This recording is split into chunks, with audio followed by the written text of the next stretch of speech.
साथ साथ अंगुली पर्याय का भी ध्यान रखें कि हमारी अंगुली पर्याय भी है, हमें कुछ करना है। जैसे हमने बताया था, हर गृहस्थ अपना बैलेंस बना के चलता है, अपना बैलेंस मतलब इस पर्याय के लिए और पर्याय तक के लिए, अगली पीढ़ी तक के लिए, क्या अगली पीढ़ी तक के लिए बना के चलता है कि हमें मकान बनाना है, दुकान तैयार करना है, बच्चों को सेट करना है। 2 बच्चे हैं, 2 बच्चों के हिसाब से बनाता है, 3 बच्चे हैं तो 3 बच्चों के हिसाब से करता है, लेकिन व्यवस्था बना लेता है। ऐसे अंतरात्मा ज्ञानी जो होता है वो अपनी आत्मा के विषय में सोचता, बहिरात्मा नहीं सोचता। लेकिन हमारे लिए कहते हैं आचार्य महाराज, कुछ सोचना चाहिए अपने लिए, अपनी आत्मा के लिए। जैसे हम घर में बैलेंस बना के रखते हैं, बैंक बैलेंस बना के रखते हैं, घर में व्यवस्थाएं बना के, माताओं से पूछो, नाश्ता भी बना के रखती हैं तो कुछ हिसाब से रखती है कि कहीं कल कोई अचानक आ जाए तो व्यवस्था बना के रखें। सामग्री रखती हैं घर में, शक्कर, चाय पत्ती, मसाला, साबुन, तेल इत्यादि एक्स्ट्रा लेके चलते हैं। ये थोड़ी कि आज का आज खत्म कर दें, क्यों बताओ। जो गरीब होते हैं वो अलग विषय है, पर जो पैसे वाले होते हैं वो एक्स्ट्रा लेके चलते हैं बैलेंस, कि हमें कल भी चलाना है, परसों भी चलाना है, अचानक कहीं कोई ज़्यादा लोग आ गए तो परेशानी आ सकती है। ऐसे हमें पुण्य का भी बैलेंस बना के चलना चाहिए, पुण्य का बैलेंस भी बना के चलना चाहिए कि भविष्य में काम आएगा। लेकिन बहिरात्मा उसको बस पुण्य जो हमने कमा लिया उसकी चिंता रहती है। एक बार छोटा सा दृष्टांत आता है, बहुत अच्छा मार्मिक शिक्षाप्रद है। एक राजा था और राजा की सैया एक कोई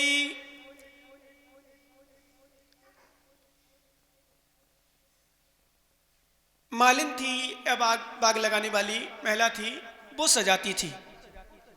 प्रतिदिन उसके डल्लब के गद्दा, बढ़िया डबल बेड का पलंग, बढ़िया रूम बढ़िया सजाना, पलंग पर सजाना, पलंग बढ़िया तैयार करना, फूल वगैरह लगाना, बढ़िया खुशबूदार सुगंधित बनाना उसको। ऐसा कर दी राजा को बढ़िया चैन से नींद आ जाए। ध्यान देना, रोज उसका काम था। एक दिन वो महिला, आप लोग ध्यान से सुनना, थोड़ा सा समझ में तो आ रहा है ना हमारे शब्द पूरे। वो महिला एक दिन सोचती है, राजा अभी आने में देरी है राजा के, मैं इस पलंग पे सो के देखूं कैसा लगता है, 5-10 मिनट लेट लूं फिर उठ जाऊंगी।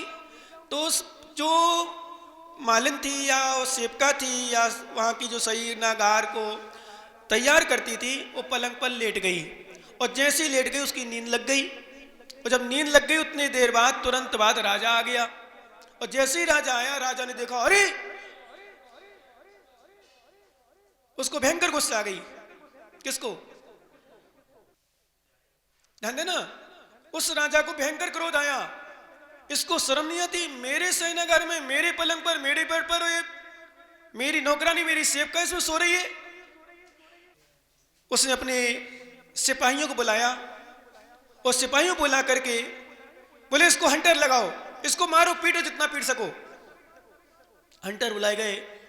2-4 हंटर तक तो वो उदास रही। 4-5 हंटर के बाद वो खुश हो गई, हंसने लगी, खूब हंसने लगी जोर जोर से। कौन?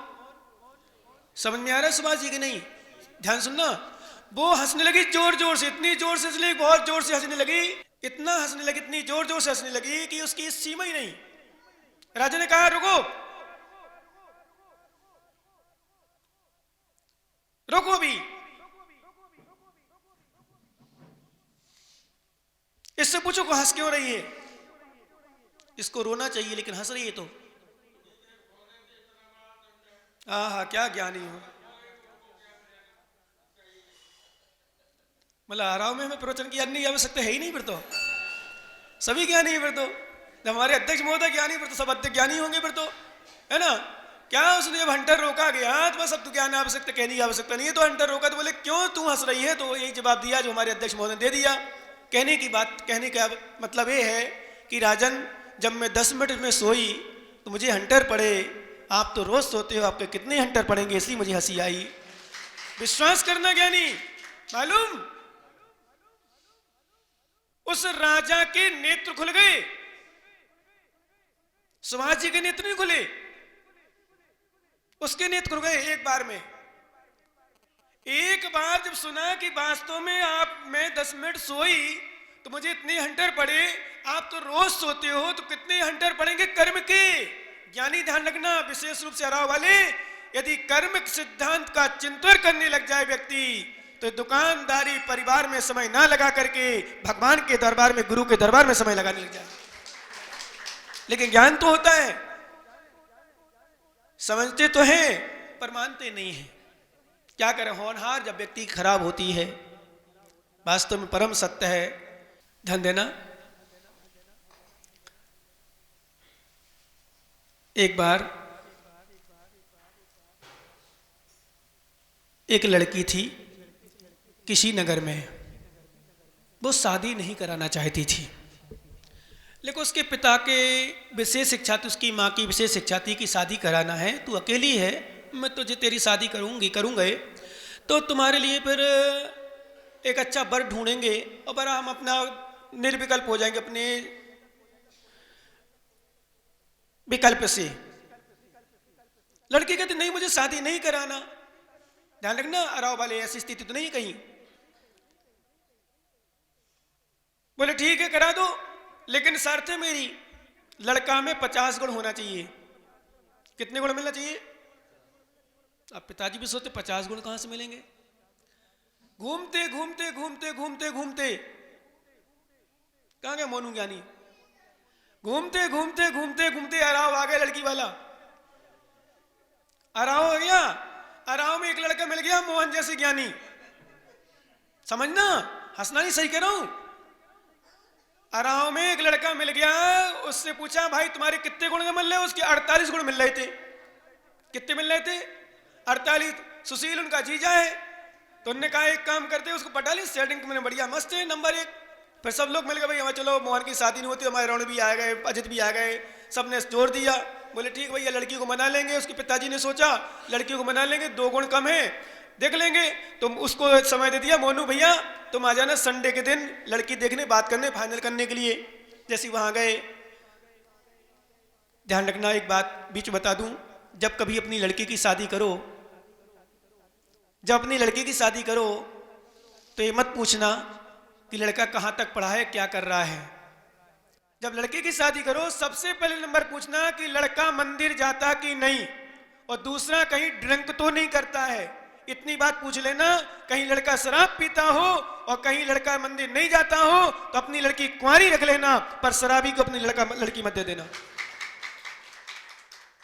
ये नोट कर लेना विशेष रूप से, कभी भी जाओ। और एक बात और मैं तो कहने लगा, इस पर कहता हूं क्योंकि जब सुनता हूं ना लोगों को, एक बात और कह दिया करो, यदि तुम्हारा लड़का कालांतर में भी तुम झूठ बोल के हमें शादी कर लोगे हमारी लड़की से, और कालांतर हमें पता अपनी लड़की से किसी के द्वारा पता चल गया कि आपका लड़का शराब पीता है, मैं शादीशुदा लड़की को अपने घर वापस ले आऊंगा, पर तुम्हारे यहां नहीं रखूंगा।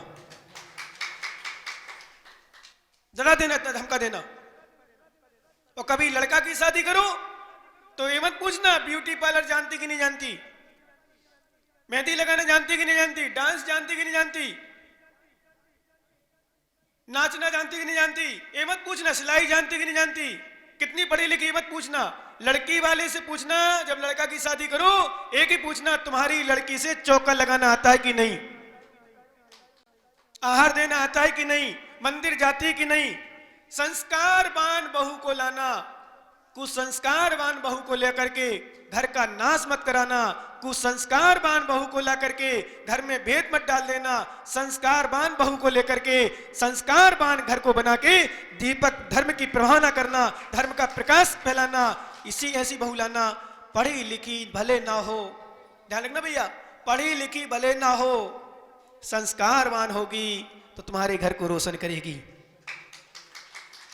बहू घर में आएगी, संस्कारवान होगी, तुम्हारे घर को रोशन करेगी। और कहीं कुसंस्कारवान आ गई तो तुम्हारे लड़के को लेकर भाग जाएगी, कहीं पिता को अलग करा देगी, माँ से अलग करा देगी। बेचारे बूढ़े दादा दादी माता पिता करते रहेंगे अपने काम, और बहू का जो सुख था, सोचा था कि लड़का की शादी होगी, घर में बहू आएगी, वो भी सुख नहीं मिल पाएगा। अब लड़के वाले से पूछा गया, ले गए शादी में, मतलब दिखाने की लड़की वाले से लड़की सामने बैठी, परिवार के लोग बैठे, पूछा भैया तुम्हें कितने गुण मिलते हैं? बोले 48। कितने गुण मिलते हैं? ध्यान से सुनना ज्ञानी, 48। बोले 2 गुण कौन से नहीं है? बोले मैं कुछ पढ़ा लिखा नहीं हूं, जानता नहीं हूं। तो लड़की सोचती है, लड़के वाले सोचते चलो मास्टर लगा देंगे, कोचिंग लगवा देंगे, क्लास लगवा देंगे, पढ़ा देंगे, थोड़ा पढ़ाई लिखाई, चलो ठीक है जो है। बोले दूसरा गुण कौन सा कम है? बोले मैं किसी की मानता भी नहीं हूं। क्या ज्ञानी मनु, मैं जानता भी नहीं हूं और किसी की मानता भी नहीं हूं, और तीसरा गुण कम और लो मोनू जैसे ज्ञानी में मैं अपनी अपनी गांठ तानता हूं। क्या किसी की कुछ जानता नहीं हूं और किसी की मानता नहीं हूं, अपनी अपनी तानता हूं। तो ज्ञानी ध्यान रखना, लड़की कर्म पर हाथ ठोकती है, बोले भैया हम तो बिना शादी के अच्छे हैं, ब्रह्मचर्य व्रत लेके आर का माता जी बन जाएंगे, पर ऐसे लड़के शादी नहीं करेंगे। ध्यान देना, विशेष रूप से हमारे आचार्य ने लिखा है, जो जाने ना उसका कल्याण हो सकता है। क्या? जो जाने ना उसका कल्याण हो सकता है, पर जो माने ना उसका कल्याण। अराओ मुझे क्यों अच्छा लगा? बताओ क्यों अच्छा लगा? क्यों मैंने इतनी बड़ी भावना तुम्हारे सामने रखी, या भावना तुमने प्रकट की और तुम्हारा दिखा मैंने, क्यों मुझे इतना जल्दी, मैंने इतना 2 दिन 3 दिन में सालों निकल जाते भाई साहब कभी कभी। देखिए काम नहीं हो पाते। ध्यान रखना, एक बात नोट कर लेना, चाहे मंदिर बनाओ, चाहे कुछ भी बनाओ, चाहे शिखर पर गला लगाओ, चाहे क्षेत्र बनाओ, चाहे कुछ भी करो, चाहे स्कूल बनाओ, चाहे कॉलेज बनाओ, सुभाष जी सभी लोगों से बोल देंगे, सबको वरुण भैया विश्वास करना ज्ञानी ये नियम है। श्रद्धा निर्मल जब होती है, भावना विशुद्ध होती है, तो छोटे स्थान में भी बड़ा काम हो जाता है। और तुम्हारी श्रद्धा ही मुझे विशेष रूप से खींच रही है। इतने छोटे से गांव में न तो रुकना, मैं तो सोचता ही नहीं था कि कभी रुकूंगा ऐसा। वहां के जब ऐसी जब भावना बनेगी, जो भी चर्चा हो रही है, ऐसा जब प्रोजेक्ट आएगा और बड़ा जब काम होगा, तो विश्वास करना फिर साधु संत भी रुकेंगे। एक दिन ऐसी स्थिति बनेगी जैसे क्षेत्रों में महाराज रुकते हैं, ऐसे अराव में महाराज लोग रुकने लगेंगे। किसके बल पर? श्रद्धा के बल पर।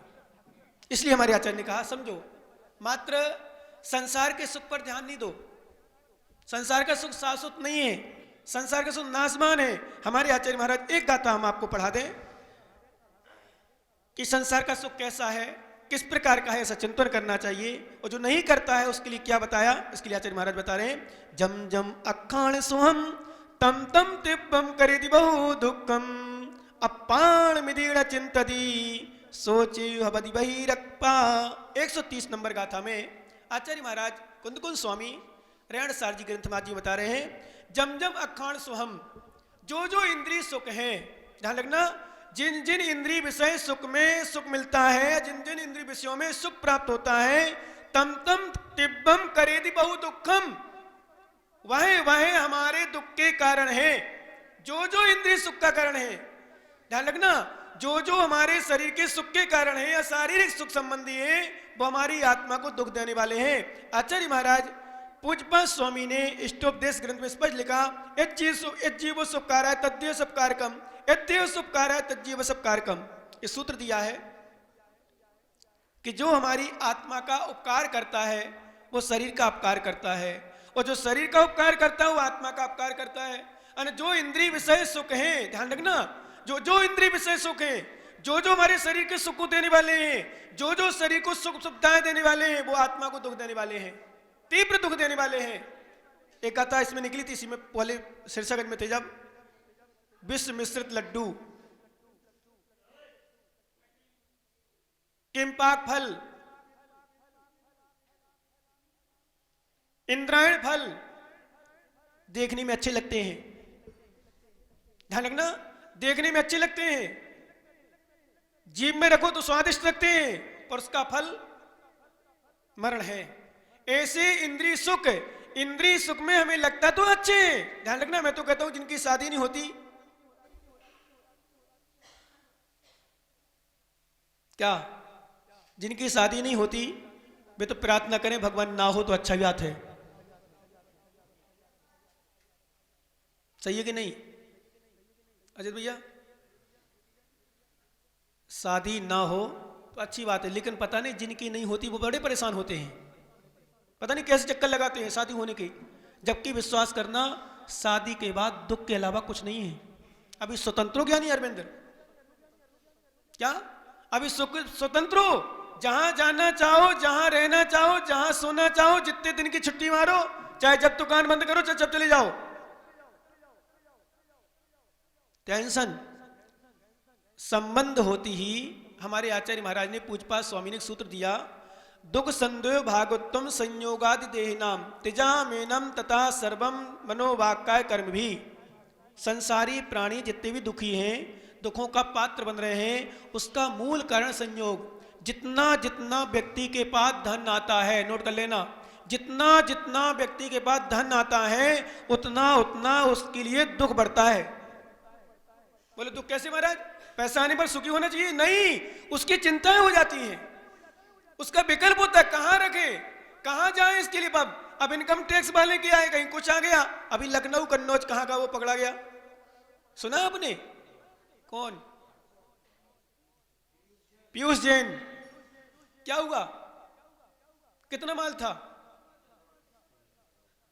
मैं तो सोचा 1 किलो सोना यहां दे देता तो अपना पंच वाले तीर्थधाम आराम से बन जाता, कोई विकल्प नहीं होता।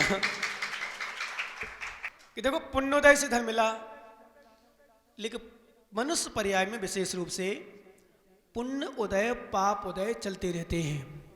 इसलिए तो मैं कई बार अपने भक्तों से श्रावकों से एक ही बात कहता हूं कि पैसा कमाने के चक्कर में मेरे दरबार को मत छोड़ देना। धर्म के चक्कर में तुम भगवान के धन के चक्कर में भगवान का दरबार मत छोड़ देना। नहीं तो पैसा तो बहुत था, पुण्योदय आया था, लेकिन साथ में ऐसा भी पाप आ गया कि सब कुछ चला गया और नाम का नाम बदनाम हो गया।